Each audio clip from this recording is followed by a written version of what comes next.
Hey, hello, all my wonderful peoples. So I am here with Rosa.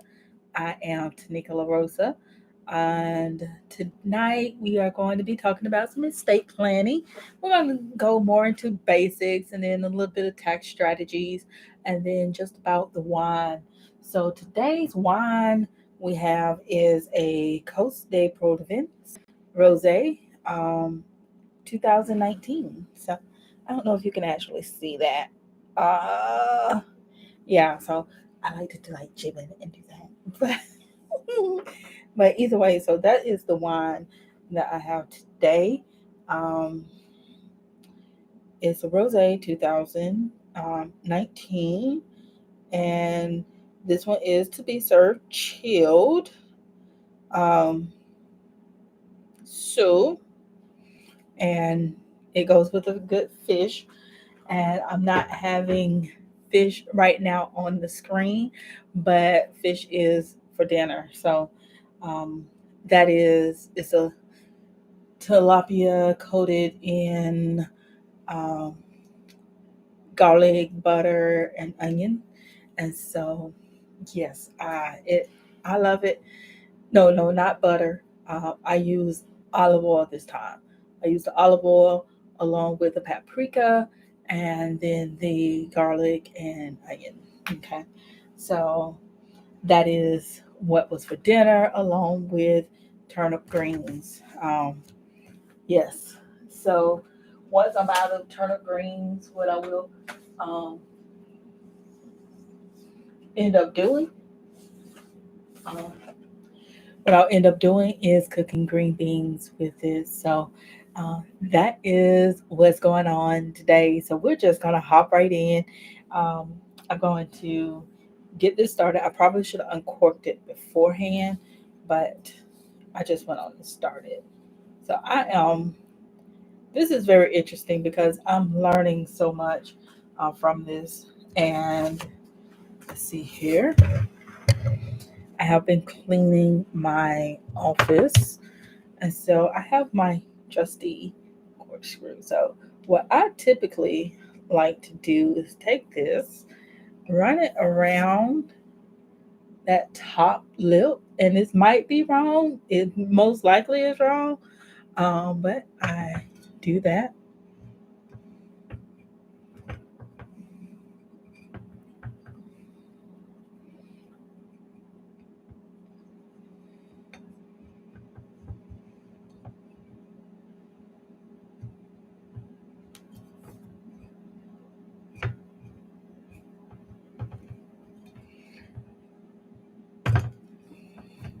And then I pull off that top little lip. Okay. And then put that back in. I should probably just next week do how to uncork a wine um, properly, and then go from there. So then I have this, it folds out like that, and I screw it in. Um,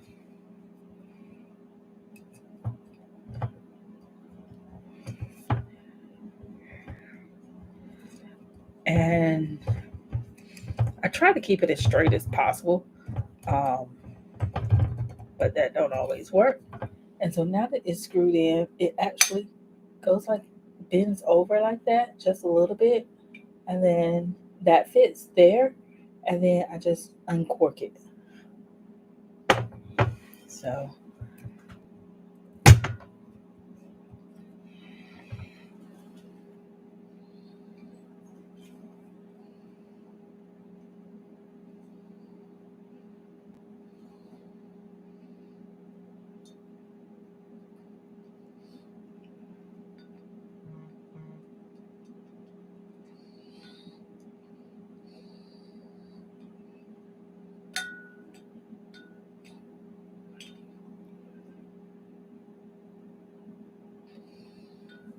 yeah, I'm having a tough time with this one.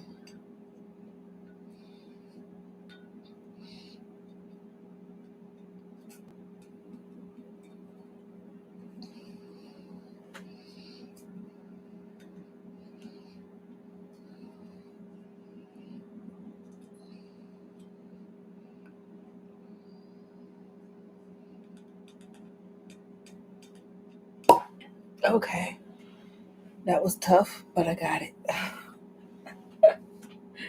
So I'm going to get this poured. I spent 5 minutes on that, but yes. Now there are different wine glasses that you are to use with different um, wines, and so I was researching that. I will talk about that in a future thing, but right now I am using this particular glass, and so I'm going to um, step up my game. I will step up my game as I get nicer wines and stuff like that. Um, so I have my notes on everything that I want to talk about, and so we're going to be talking about um, some estate planning basics. And I'm going back to basics because it was like, oh, you're talking about wine collections and stuff like that. How many people actually have wine collections? And I'm like, you know what? It'd be so fun to start one. Just it doesn't have to be like super expensive ones. You could just buy two whenever you buy your Arbor Mist or whatever you're buying. Just buy two. Keep one and go from there. Think about those what is it? Clearly Canadian drinks and stuff where if you had them and they yeah think of stuff like that because they don't sell always. So but basically we're going to discuss estate planning briefly. We're going to spend a few minutes on that. And so estate planning, what is it? It is basically organizing all of your stuff, everything that you own, and organizing it and preparing it so that when you pass away or become incapacitated, it's properly passed on to your family members, preserving the most amount of wealth within your estate. Okay. I'm using that term preserving the most amount because you're going to end up losing some, whether it's through taxes, whether it's paying attorneys, executors, trustees, or anything of that nature. Some of that money will be used and not going to your family members. And so we have to take that into consideration. And so that's the big picture of it. There's also the estate planning in which you are trying to protect your assets that you own because trusts are going to actually own them, but you want to protect your assets from creditors and all these other people, divorces, things of that nature. So think about it from the perspective of when I hear rich people, I say rich people, when I hear rich people say that they are broke, they are probably broke on paper. Okay. They're probably, you look at Billy Bob's um, records, and he may be bringing in $2, but his estate, his trust, probably owns shares, it owns stocks, businesses, homes, everything else. And that is how they're protecting their wealth. Yeah, Billy Bob is broke. You can sue Billy Bob all you want to. You fell in his house or something of that nature. Um, yeah. And you go to sue him, yeah, he ain't got the money. His business may have the money or things of that nature. So that's what you really have to think about when you're looking at estate planning. It is not just about planning for death. Okay. This is about planning for your future, planning for your present, and taking that route. So uh I often get the question of, well, I want a will. Okay, we can talk about wills, but I don't want to, I want to put all these stipulations on who the property is going to. Well, you need a trust because with the wills, you can't say, I want to give the property to my son unless he's still married to the wife that I don't like, and he can only get it once they're divorced. certain things like that really can't go into a will. So you will have to put it in a trust. So what's the difference between a will and a trust? Okay, so the will is a document that the courts will use to distribute your property. Okay. That's what a trust, that's what a will is.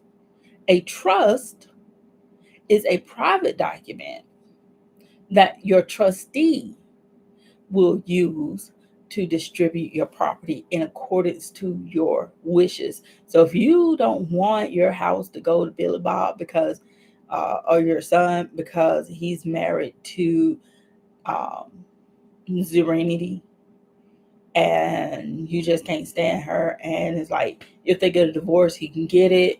If she, you could put all these little stipulations on it, and that's what the trustee would go by. And then you can say if he doesn't divorce her within 5 years of my passing, then the house will go to Jane. So you can be. I like to use the word petty. You could be petty in your trust. Okay. Your will, you could try to be petty, but whether or not the courts abide by it, that's going to be the question. Okay. So I just had a sip of that. And we're going to talk about tasting and everything of that nature. So we have beneficiary designations. So in estate planning, one of the things that we talk about is insurances, life insurances, uh, retirement, um, anything that requires beneficiary designation. Those are important because I've noticed that a lot of people will put their minor children as beneficiaries. Don't do that. Do not put your minor children because that's going to go through the court system. And they're going to have to establish someone to oversee it. So what you want to do is if you don't have a trust set up, you will want a portable trust so that it goes into the will, but you don't want it to go directly outright to your children. You may not even want to go directly outright to your 18, 19-year-old, okay? Because they might go blow it. You might say, you know what? My 30-year-old daughter will go blow it. I don't want it to go directly to her. So you want to set up a trust to have your trust as the beneficiary. Okay. So that's going to be one of the things when you're thinking about that you really have to pay attention to. You really have to think about the person who will be inheriting this money. So then we're going to look at estate taxes. Now, I always forget this number. I always think it's 12.9, but I need to make sure.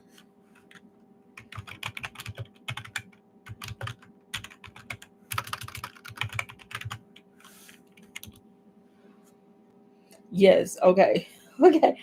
I I talk about this number all the time.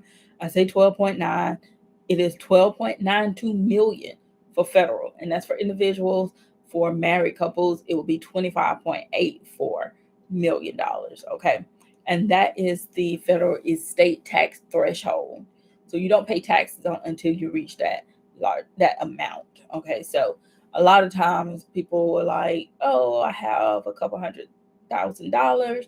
I don't want taxes taken out of it. Well, it's not gonna affect it.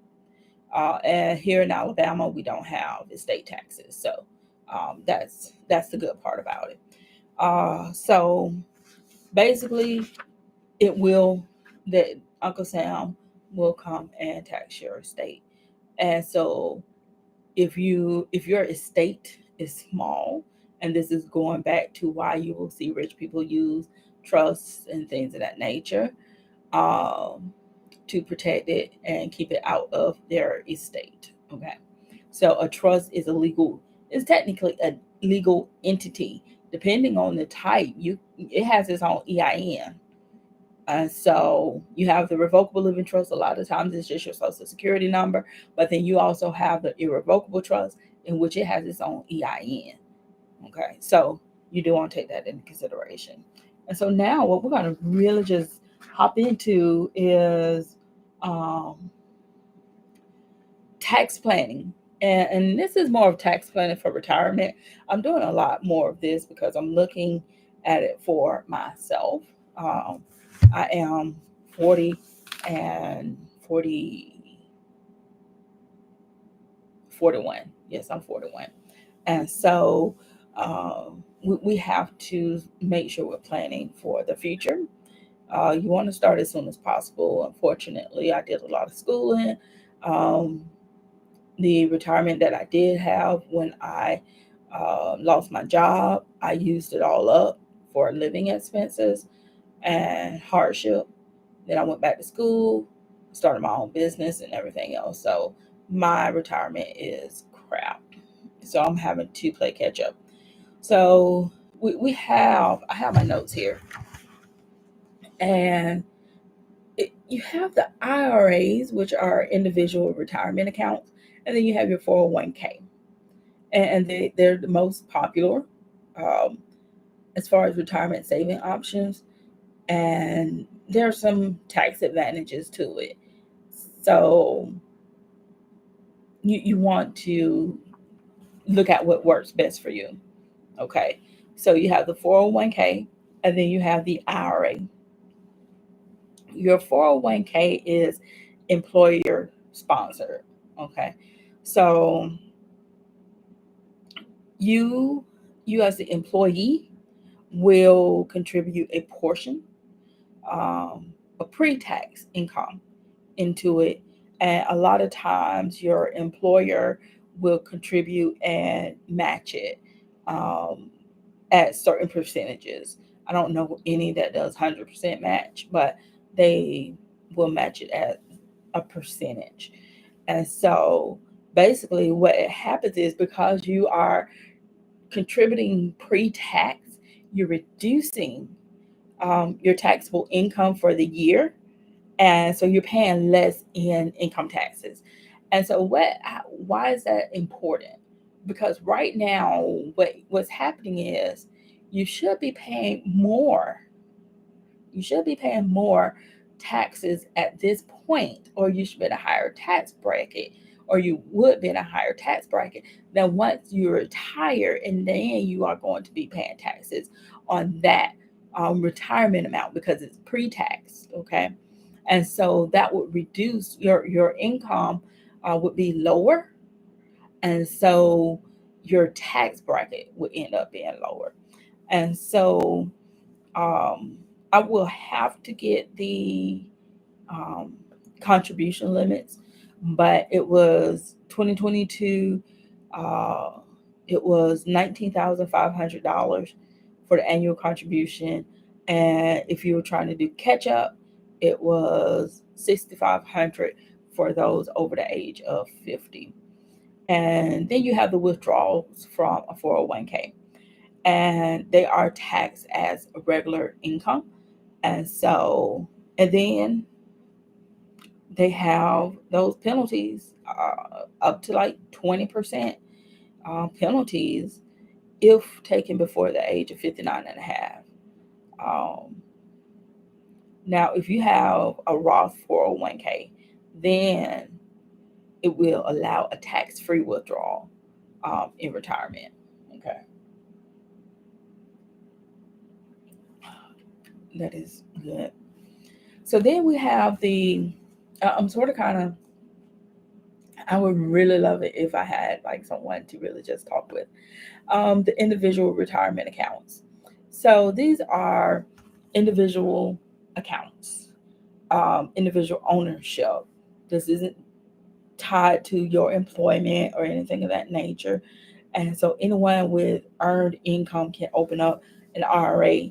And so there's like the traditional, and then there's the Roth. And so I myself, um, I'm still picking up those nuances. And so this is just for me. I'm talking to you all about it. I'm also learning about it. And so, um, and so we want to make sure that we're selecting the right one. So you got the tax advantages. Traditional IRAs offer a tax deduction or on contributions. Okay. So this reduces your current year tax liability. Now that's with the traditional. Now the Roth IRAs, they don't do that, and um, so up down the road, any withdrawals you have to have qualified withdrawals. Those are tax free, but it's not that the tax deductions, you don't get those. Um, so as far as the IRA contributions, it was $6,000 with a catch up of 1,000 for those over the age of 50. Um, Now, one thing about IRAs is completely different from the 401ks is that you have that investment flexibility. And so you can do stocks, bond, mutual funds, um, and different things of that nature, CDs, and it just allows the individual to tailor the investments based on their risk level. So if you're younger, you might have higher risk, and as you get older, you may say, you know what, I'm not going to risk it, so I'm going to stick it in some mutual funds and leave it at that, or I'm going to put it in some bonds. While when you are younger, you might say, I'm going to put this in the stock market. I'm going to put 85% in the stock market and go from there. So that's one of the flexibilities that you do get with the IRAs that you don't get with the 401k. And you really 401k, you're dependent on your company to match. Okay. And then with the traditional IRAs, this is where I get questions, is the withdrawals. And so they have the traditional has to require minimum distributions at the age of 72, while the Roth IRAs don't. And so that's one of those things that really work as far as when you're looking at estate planning. Um, a lot of people would say, yeah, I think I prefer the Roth IRA in that particular situation. Um, so let's see, let's talk about these penalties, okay, and considerations for both the 401k and the IRAs. So you got early withdrawal penalties if you're younger than the age of 59 and a half. Um, Both of them, 401k and IRAs, will have those penalties. And then you got investment choices. And so it just varies as far as the 401k is concerned and the IRA providers. So it's essential to consider the investment options available. Um, Now, the one thing that comes up often because people don't stay at jobs 30, 40 years like they used to, um, that's almost unheard of. You want to think about the um, portability. You really want to think about the portability of the IRAs, um, and rolling them over without the penalties. Okay. And tax diversification. Um, Basically, individuals just choose to have a mix of retirement accounts to achieve tax diversification. So try mixing it up a little bit and go from there. Because if one of them lose all its money, then at least you haven't put all you haven't put all your eggs in one basket. So that's going to be something that you really want to take into consideration. Now, all of this I'm saying, I want you, as you're going through this, you want to talk to a financial advisor or a tax professional to determine which one is the best option for you.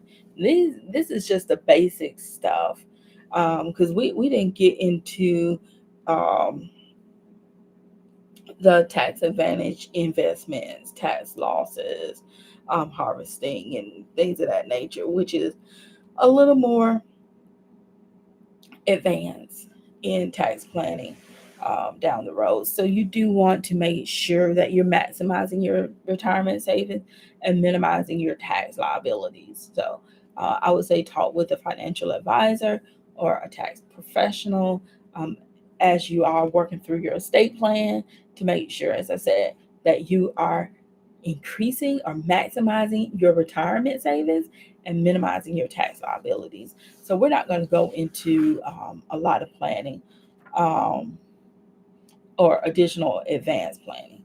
So I think I just want to stop there with the information, and I'll come back and talk next week about when IRAs, the Roth IRA versus the traditional IRAs.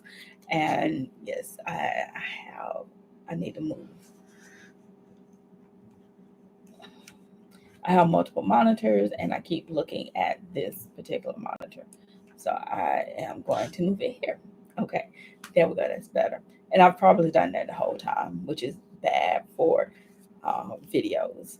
But either way, so what we're going to do next time is talk about some more tax planning, traditional IRA, Roth IRA, and just go from there. We're not going to talk about that now. I do have my notes on it. So I'm just going to go ahead and go about the wine varietals and talk about that. And so I had to write this down, okay, to make sure I get it right. Wine varietals are a classification system for wines based on the type of grape or grapes used to make the wine. And the term varietal refers to a wine made primarily from a single grape variety, and it allows consumers to easily identify and understand the primary grape used in a wine. And each grape variety imparts unique flavors, aromas, and characteristics to the wine, making the varietal wine distinct and recognizable. And so that's what I got from that. And so each wine has its um, own varietals or grapes that you're using. I was going to talk about the terroir, but I think I'm going to wait until next week to talk about that. But then, let's see. Let me find.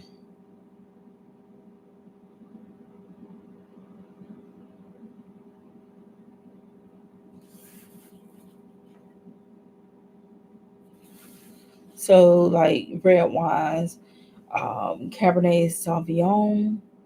Um, it's a red grape variety known for its bold and robust flavors, with notes of black currant, black cherry, and hints of green bell pepper. Yes, I'm learning all of this. So, um,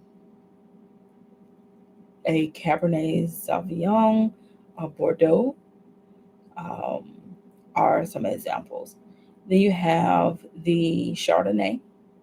Chardonnay are rich and buttery to crisp and refreshing. I personally like the crisp, refreshing Chardonnays, and it has like the flower flavors of apple, pear, and sometimes the oak influence. And I typically like the um, oak, crisp oak type kind. And so they have the California and then a white Burgundy. Now I've never had a white Burgundy. I think I want to try that. And so that is a Chardonnay from France. Okay. Then we have the Merlot, and it's just known for its soft, fruity character with flavors of plum, red cherry, and a smooth, velvety texture. I enjoy myself a Merlot. I do love a Merlot. Um, and then the Pinot Noir. Um, it's delicate. I would say it's a delicate wine. Um, let's see. It says red berries, cherries, and earthy or floral notes. And then this is something like a Burgundy from France. So um, I don't really get the Pinot Noir or Noir. I don't know how to pronounce it. So that's one of the things as a new wine person or learning about wines, I will be learning these, how to say the names correctly. Okay. So that's going to be important because when you go to these restaurants, like I went to Picasso, and Picasso, we spent about $1,000 on food, um, maybe 1,000, $1,500. Um, I want to know how to pronounce these wines properly, and so I want to go back. I really do want to go back. I just had a wonderful time there. And having the sommelier describe these wines to me, I thought it was absolutely wonderful. And so then there's the Riesling. It is a versatile white grape. Um, I don't do Riesling because it's a sweet wine. Okay, it's sweet. I'm not huge on sweet. Okay. And then they have the Shiraz, the Zinfandel. Again, it is maybe now I've seen some light color ones, so that's the good part about it. But Zinfandel is known for its ripe, fruity, um, spicy profiles. Um, then there's the Melba. Uh, it's another red wine, and it has more of the dark fruits, plum, and is more velvety. It's something almost like the Merlot. I've never had Melba. Mel Malbec. Malbec. I've never had that, so I need to try that. And then this one I have never heard of until today, as I was looking through the different wines. Tempranillo. Tempranillo. And so this grape is the key component of many Spanish wines and often offer flavors of red fruit, leather, and tobacco. So this is something that really piqued my interest, and so I really want to try this one.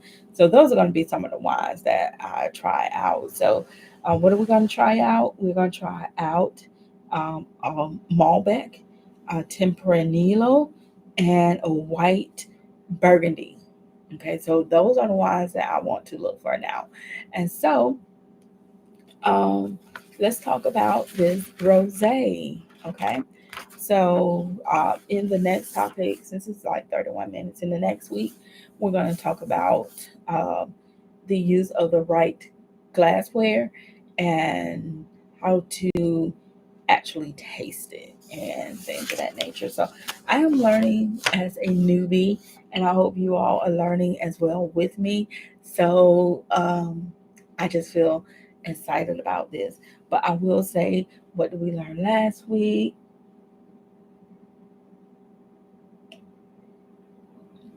Swirl. I'm putting it up to my computer monitor because the background is white, and so you really can't see it. But that is what I'm doing.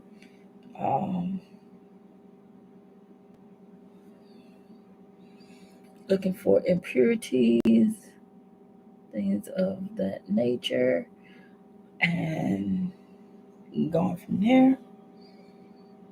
Smelling.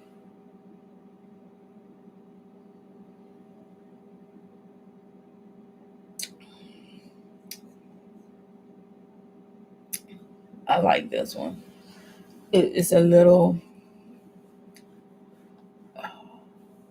I can taste a little flowery notes.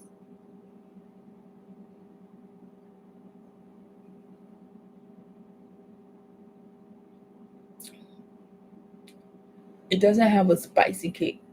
That was one that I had that was like, ooh, did y'all put pepper in this? But let's see, what does this say? Oh, one thing that I learned as a newbie, read the um, back of it. So this is a Mediterranean climate of Provence creates the complexity found in this delicate, approachable wine with an elegant nose of fresh strawberries and sweet floral aromas. Okay, so this is a crisp and refreshing wine full of fresh fruit and berry flavors. Best served chilled. And so, y'all, this is a members mark um, wine. If you don't know what members mark, that's Sam's. So, yes. So as we try, as I learn, I'm learning on cheaper flavors. But when I go to wine tastings, what I want to do is learn, start going to wine tastings and getting more information about how I can best, um, what works best. Okay. So we talked about the varietals. We talked about some tax planning, and we've talked about estate planning. So I am going to go ahead, wrap it up for tonight. Unfortunately, I did run over because I spent about 5 minutes trying to get the wine bottle open.